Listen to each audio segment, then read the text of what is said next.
Hey Siri, play Same Old Song and Dance by Aerosmith. Now playing Same Old Song and Dance by Aerosmith. I think what Noah's referring to there is once again the Cleveland Browns lose. I don't even know where to start with this one because top down, that was just an awful game. And you and I had just got done watching the Sunday night football game that ended in a 40-40 tie. How nice would it be to have one of those offenses instead of what we have? Yeah, I would love to break 20 points for once in my life. That would be really, really nice. As you can see with the box score here and all the different statistics for the players, we only scored 10, if you didn't remember. I sure did. It's the only thing that's been stewing on my mind since that game ended. I'm actually kidding because the Guardians are your AL Central champions. But more to come with that with the special guest 216, the list tomorrow.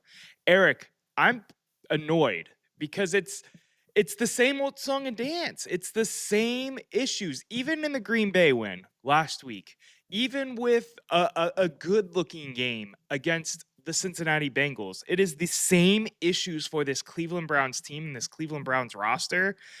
And I feel like we're insane. And what's the definition of insanity? Please tell me. Doing the same thing over and over and expecting a different result. Why did we start the second half with Joe Flacco? Why are we trying to get cute with some of these play calls? I Yeah. just I'm baffled at this point. It is the same old song and dance. Let me get a heat check real quick. If I say the words fire Kevin Stefanski, how do you react? Not yet. He's And I don't proven a I don't lot. even mean right now, but that He's seat's proven getting a warm, buddy. I don't know if it is. I think it's warm in terms of us for the fans. I don't think the Haslams feel it being warm for him. They Oh, talk I and they do. act. Why? They don't act like it is at all. Just because he's Because losing we games. look like a freaking joke. And if the Haslams want anything, it's to be respected in the NFL community, and they're not getting that. And the more that fervor rises with fans, the more the Haslams are also going to be hearing that. They're hearing the sports radio. We think that they don't care about those things. They do. They're vain people, they're billionaires. The more that rises, the more they're thinking, yeah, it's time to move on. I don't think that they're going to move on from either of them because of the fact of how well this draft went. I think they're a package deal. Did you see that video of them where they look like they were in a buddy cop movie, jumping around and hugging after the win last week? I'm Yeah, talking but about Andrew Barry and Stefanski. do you really think they're a package deal? That's not the case at all. I think they are. I could see it 100%. You Just mean because if they Kevin Stefanski gets fired, Andrew Barry's gonna go, "Oh, I'm out too?" That's No, crazy talk. I think it's either both or neither of them go. I don't think the seat is warm in terms of the ownership. I do think the seat is warm in terms of the fandom between you being Mr. Negative Stefanski himself, and I'm not saying that as a shot. You have very many reasons to be that way. I totally get I've that. given him a chance, but it's the you said it, same old song and dance.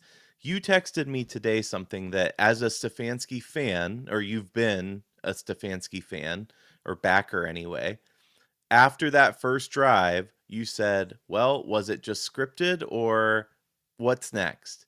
And we Yeah, saw exactly that. We saw nothing after that first scripted drive. well, you could go into a lot of different factors as well, whether that be the dropped passes. First of all, Jerry Judy, it's time to get your shit together, dude. You are the number one receiver on a team. I know you made your money already, but if you want to continue to make good NFL money, you've got to perform. Uh, I can't even be mad at Harold Fannin for some of his drops. I mean, he's a rookie. That's going to happen. There was But some that one tight that went coverage. right through his arms, man. Oh, I know, but you expect growing pains with rookies. That's fine. Not the guy that you paid a healthy salary. He's not being paid top wide receiver in the NFL money, but he's getting paid a healthy salary. The thing that I think frustrates me the most, and I started to allude to it, and then we both started bickering and ranting, is the fact that the Browns cannot break 20 points. In the last 21 games, Erik, how many times have the Cleveland Browns broke 20 points? How many games? Yeah, take a stab at it. No, how many games did you say? The last 21. I'll say twice. 3 times. How many times did they break 30 points? Out of well, once. Yes, that is how abysmal our offensive coach led offensive team is playing right now. It's 21 games, a body of work that has been flat out abysmal. And there's things that go into it. Deshaun Watson and trying to tailor the offense towards him with bringing in Dorsey as the coordinator last year. And now you're talking about a washed up Joe Flacco. Like there's reasons to believe that there's outside factors, but we did this with Hugh Jackson at the same time too. We gave him opportunity after opportunity. It's mind-blowing. The whole situation is mind-blowing that we have not made a change anywhere yet this season. I am tired of calling Kevin Stefanski an offensive genius. He's not an offensive genius. He's just offensive at this point. And I know I'm playing on words there, but at what point are we saying that, like, okay, he took over play calling again, and we've talked about this, we've argued about this. It's not going well. And I know it's not just on play calling, but when you can't complete a basic play and then you're doing some of the trickery, like Harold Fannin and his 1 yard run, they'll never see it coming kind of play. That's very frustrating to watch. Let And me let me I'm not, let hold on, me hold on, hold on, because I'm not putting all the blame on Stefanski or play calling. The O-line let us down. When they needed to make catches and Flacco was putting the ball right in their hands, our receivers let us down. Obviously, Flacco did, but at what point? I mean, blow the whole thing up. So you mentioned that Harold Fannin trick play. And I think play calls like that make sense in the NFL, right? We see it on these great teams all the time. We saw the pass back in the Green Bay and Dallas game where I believe it was Josh Jacobs got the ball and then threw it back to Jordan Love and they tried to get it downfield and then he rushed for like 10 yards. Those plays make sense. You can do those plays when your offense is working. When your offense is not Right. working, it does nothing. They have to coincide. There has to be a reason. There has to be like a triggering. You're not just doing it to do it. You're Yeah, doing if it. we I agree, if we can move the ball, I'm fine with plays like that, but we can't. No, exactly. Another one that really, really bothered me. Why in God's green earth? I believe it was a third and long call, shocker, third and long. It just coincides with this Browns Right. offense at this point. Charlie Whitehurst is the main target? Our third string tight end? Yeah, What I is thought that you would bring that up. substitution? I wondered where that came from. Um, can I tell you my biggest frustration, Noah? Yeah. Or one of them, because there are many. Kevin Stefanski and Joe Flacco, they have the personality, the fire of a fire extinguisher. And what I mean by that is I don't see any passion out of the two of them. When there's shots on the sideline or there's shots of Flacco, you talk about Flacco being a statue in the pocket. They both look like statues all the time. I'm going to push I don't back on like that. that. I'm going to push back on that a little bit because the post game speech after the win last week, the energy on the sidelines when we won that game last week, and even sometimes when there's a bad call and the facial reactions you see of Stefanski, there is a little more fire than credit given. But I'm only pushing back.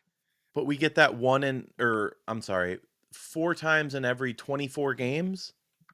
That's not good enough, man. I don't know how much credence there is truly in your coach being fiery or not, but that's not the case of what we're here to talk about today. The Well, give other me the thing quote.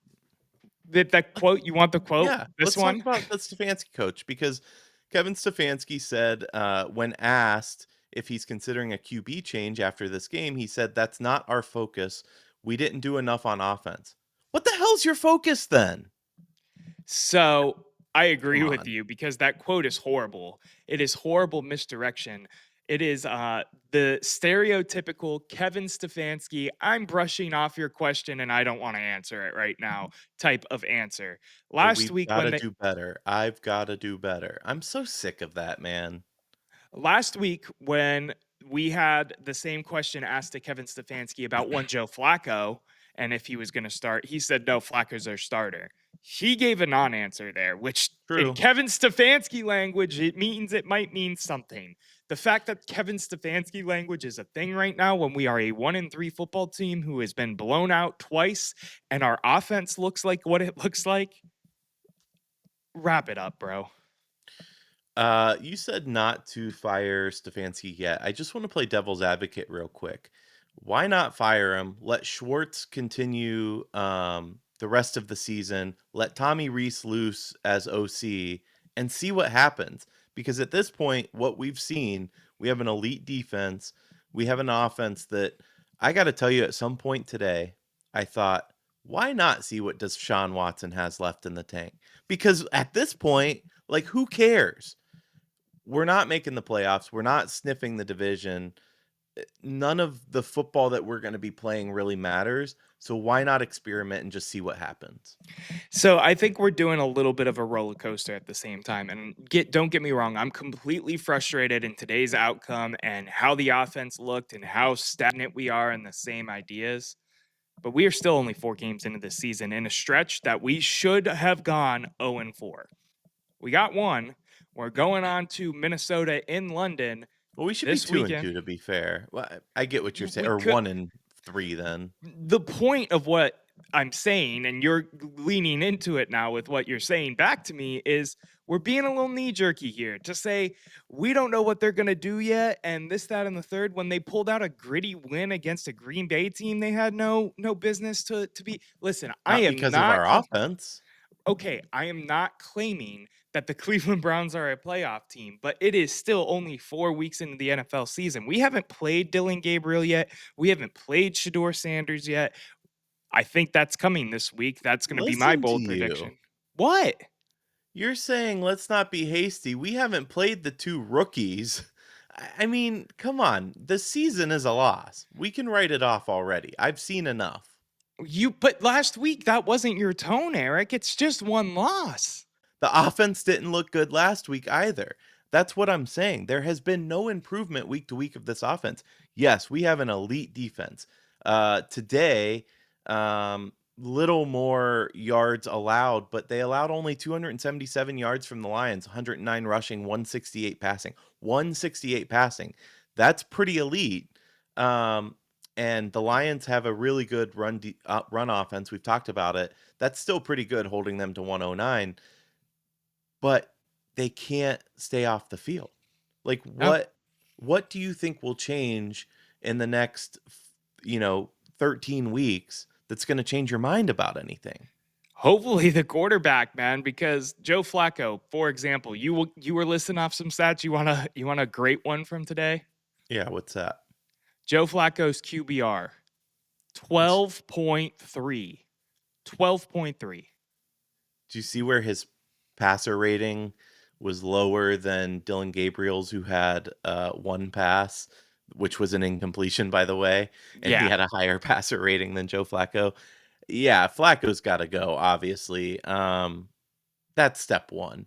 The fact that that change, like you said, wasn't made in the second half, what I'm sorry, but and pardon my language here, Stefanski's got to grow some bigger balls because something needs to give here. Like, if you see how that game's going, you're clearly going to lose, and you just let's bring out the Denny's menu again, because you just sit there and don't do anything different. That is so frustrating as a fan. And I know I've spoken in hyperbole, I've called for his job, but that's what I'm talking about. Go out there and be willing to make a change. I mean, let me give you an example. You had Nick Saban pull their starting quarterback, who now obviously is an NFL quarterback, pulled their starting quarterback in the middle of the national championship because it wasn't working. That's the kind of coaching we need, and we don't have it. No, we don't. I feel like we're too timid to make a change or do something different and it blow up even more in our face, which is not a solution whatsoever. Something that I thought we should be making a change, and if we want to keep going down the critique of Kevin Stefanski, because I think it's fully deserved this week, Aiden Hutchinson was matched up against Cornelius Lucas, the guy who And has didn't been chip struggling them or anything. Yeah, please 17 continue. times. all of those reps were one-on-one matchups. Hutchinson had 2 sacks, one of them being the strip sack, and 5 pressures when facing him. Kevin Stefanski's response to this being brought up: "He's a very good player. Obviously, we had a plan, but we need to do better." What was the What plan? was You the plan? one-on-one with your backup right tackle? I Like, called that during the game. I was sitting at the bar with some people and I said, "You've gotta chip him. Like, why are you getting one-on-one with their best player on the field?" And then the announcer echoed the exact same thing I said like a minute later. Like, everybody can see that. It's not and you this is what I'm talking about. This is why I'm over Stefanski because his in-game decisions just leave you wanting. We talked about the timeouts today where he had all three left at the end of the half, that sort of thing. Like, why didn't you use one um, instead of taking that delay of game earlier? Not sure it makes a difference in the game at all, but just the decisions being made. You're right. It's timid. it's They act. overly conservative is the problem, and I think that's the problem with him in general. You see it with the quarterback play. I've talked about it at length on this show before with Joe Flacco looks too timid to throw the ball downfield. At least he took a couple shots in this game. He hasn't all season. And then you go back to talking about how he didn't like Jameis because he took too many shots downfield. And you talk about DTR and you talk about Deshaun Watson. You talk about all these players and how they look timid, they look scared to throw an interception. Is the Stefanski brand at this point just to be timid about everything? Yeah, yeah, and that's why I'm calling for his head. Listen, we need our Willie Beeman, and if you haven't watched Any Given Sunday and you're an NFL fan, you should watch it. It's one of the better NFL movies made, but we need our Willie Beeman, and I don't know if that's Dylan Gabriel. I don't know if that's Shador Sanders, but let's see what they have. And if Deshaun comes back and looks healthy, I don't care. Throw him in there. I don't think that's the answer, but at this point, you've got to try something because doing the same old conservative play calling, it's not getting it done. No, it's not. We can keep ranting. I think we got most of our emotions out. I want to talk about like one positive, two positive things that I saw today and get your thoughts on them. Mm, I'm struggling. So, yeah, go ahead. Isaiah Bond, he didn't jump off the page for you this week because Yeah, he yeah, looked awesome to me. he did look really good. You're right about that. Yeah, a couple big catches there. You're right. He at least seemed to have some glue for hands, unlike our other receivers, our higher paid ones. And then, of course, I got to give a shout out Quinshon Judkins too. That man is the real deal. It don't matter. Unbelievable. It doesn't matter if he's got the 5 practice trash cans lined up in front of him, going 1v11 on a defense. He's fighting for 2 or 3 yards every time. And I think if there's one positive and one reason to sit down every Sunday this season and watch the Cleveland Browns, it is the 5 rookies that play consistently on this team right now. And Harold Fannin, in Quinshon Judkins, in Dylan Sampson, in Carson Swessinger, and of course, in one, I almost said Aiden Huntington, Mason Graham. You could put him in there too. He's a UDFA. Same thing with Isaiah Bond. They are all gonna go on to be, just excellent picks, value picks, that I mean, they're amazing. We talk about them potentially being defensive player of the year when we talk about Schlesinger. I mean, the what we did in the draft was simply incredible, but do you not feel a little bad? By the way, shout out Isaiah Bond, who personally guaranteed me dumplings from one Noah, but do you not feel a little bad because when I look at Quinshon, who is great, or I look at any of these rookies, I can't help but think of like Nick Chubb or Joe Thomas or Miles Garrett. Players, what I'm getting at, that are wasting their prime playing on our football team. And it's just sad at the end of the day. Like, I feel bad. People are like, who would want to go play for Cleveland? I'm starting to kind of get that. It's a great city. It's great people. It's great fans.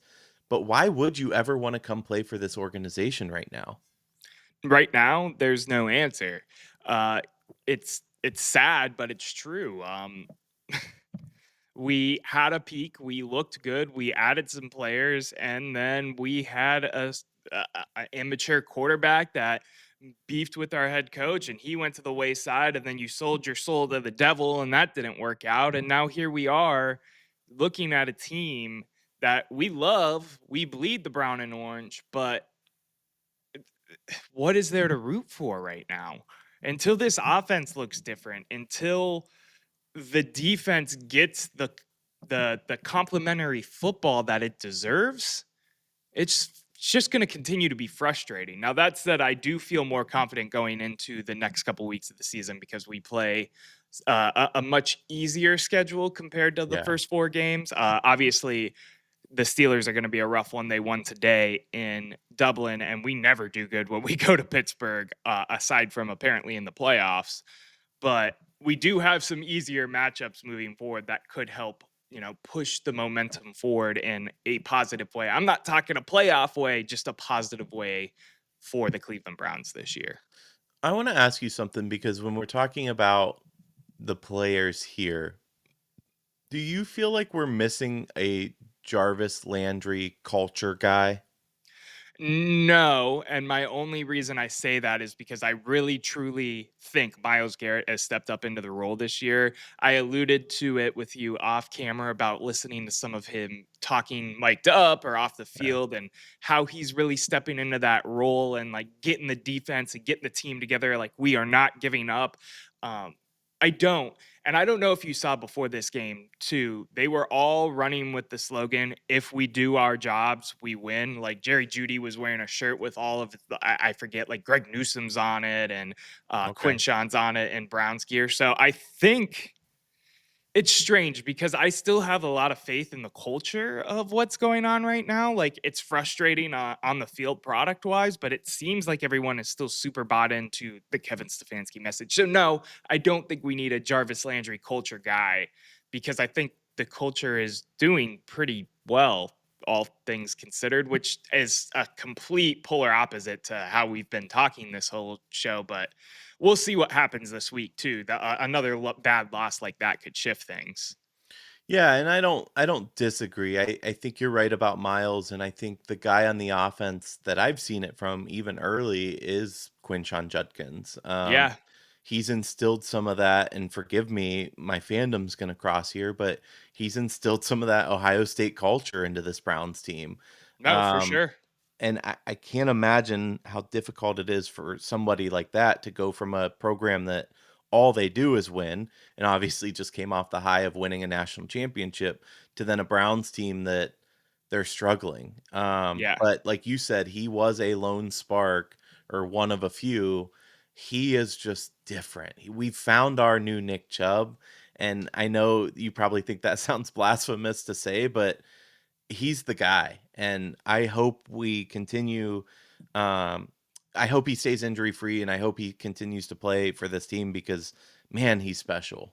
He is special. He looks special. He plays the game of football in a special way that you only see, I think, out of guys like Nick Chubb. Like you remember Nick Chubb's rookie year where you saw flashes like that right away, even when he was behind like Carlos Hyde and all the Yeah. crazy stuff Hugh Jackson was doing with him.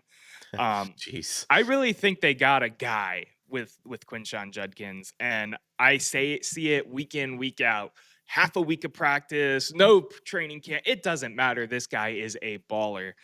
Um, so I'm gonna end with my. This is my last question for today's episode. I know that you technically guide us in the directions. So if you've got more you want to spill into, we totally can. But No, go for it. do do we see Dylan Gabriel this week? We have to, but I don't know with Kevin Stefanski. I mean, he's becoming the weak point of this team, and I know that sounds silly, but I have to imagine yes. I can't imagine they don't evaluate throughout this week. If they come out and they start Flacco again, I don't know what I'll do because I'll keep watching because I'm an idiot and we do a sports show and I kind of need to, but I'll be angry. I'll be the angry Browns elf because they've got to try something different. And I'm not saying that, please, Browns fans, don't expect the world from Dylan Gabriel. I think he'll give you some more mobility. I think he'll give you some better accuracy. But we still have other issues. We have issues with this O line. We have issues with this receiving core. So don't expect the world, but I expect that he might be able to at least move the ball and get some first downs, which, by the way, to say how good our defense is, we matched the Lions today for first downs. By the time this airs, that would be yesterday, but you get what I'm saying. Matched them for first downs. Yards were nearly identical. The tail of the tape were turnovers and missed opportunities. The one thing we didn't talk about today, Noah, was Andre Schmidt missing a field goal. I still feel good about Schmidt. I Yeah, don't put that on him. That's a long field goal. Weird miss, but I don't put that on him. But just missed opportunities in general, giving up the touchdown, the run back, like all those things are adding up. don't even get me started because I called for Bubba Ventrone's head and then I gave him a week Backed off. off because Yeah. of that block. No, I'm all the way back on. There's a body of work that says he should have been fired last season, and one blocked kick and one good moment doesn't get to erase going right back to the same woes we've seen on special teams. Do I think we're going to see Dylan Gabriel, though, to answer my own question? I think we are. I go back to the Kevin Stefanski quote of how he was non-committal to that answer, where he was like, "No, Joe's our quarterback," like he said last week. I also think Yeah. about the Mary Kay Cabot report, where she said Joe Flacco needs to basically play turnover-free football in the Green Bay and the Lions game. I don't know if you saw that horrible interception he threw, plus the strip sack, plus another pick on top of that. Um, I don't think I'd consider that a brand of turnover free football. So I think this is the week we're all going to wake up. We're going to have our kegs, we're going to have our eggs, and we're going to go watch a duck try to save the Cleveland Browns in London. That was a sentence. That was a mouthful. A duck to save the Cleveland Browns in London. I'm not sure you'll ever be able to use those words in the same order again, but I'm here for it. What's great about watching a London game next week, my faith has wavered, obviously, but now we could potentially get the loss out of the way early and have the rest of the day, the rest of football to watch. Again, going back to that game, which by the time you're watching this would be last night, that Sunday night game between Green Bay and Dallas. I texted you, I'm like, so this is what football looks like. Like, this is what an offense actually looks like. And granted, there wasn't a lot of defense there, but oh man, the difference. Just watching like plays develop. There was one in particular where Dak rolls out to his right, throws a dart, a receiver coming back and gets his toe taps in. I still don't even know how either player made that play, Yeah, but that was it's like, great improv to a do you, T to how you want the scramble drill to go. do you not watch that or teams like that though and go, we could never? Like I could never see that play with the Cleveland Browns. Well, I don't say we could never. I just get jealous and think, what if we had a quarterback, or what if we had, at least a fraction of these players on our offense, or whatever. No, I'm with you 100%.